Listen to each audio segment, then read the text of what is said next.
હું કા હું વિચારું ખબર છે રે આપડે બધા હવન કરવા બે હશે વાહ વાહ એટલે પેલી હોપાળી આવે ખબર મસાલાની હોપાળી વાહ એને બધા હવનના દારા ગણપતિ માનતા હોય છે એ હોપાળીનું કેવું હોય ગણપતિ માનતા હોય છે હોપાળીનું અને હવન હોય ને હવન હા એ દારા ઢગલા હોપાળીઓ લાવશે આટલી ને આટલી બધી ચોલ્લા કરશે પૂજન કરશે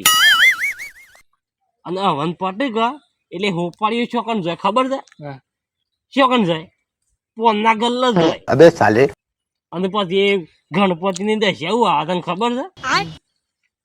તણી નો માવો બને અને પોતરી નો બને અને છત્રી નો બને અને મીઠા પોને બને પાછો કૂટાઈ કૂટાઈ ગણપતિ હાલત જ થાય ને હા અને યાર આ બધું વિચાર રાખો બરે રે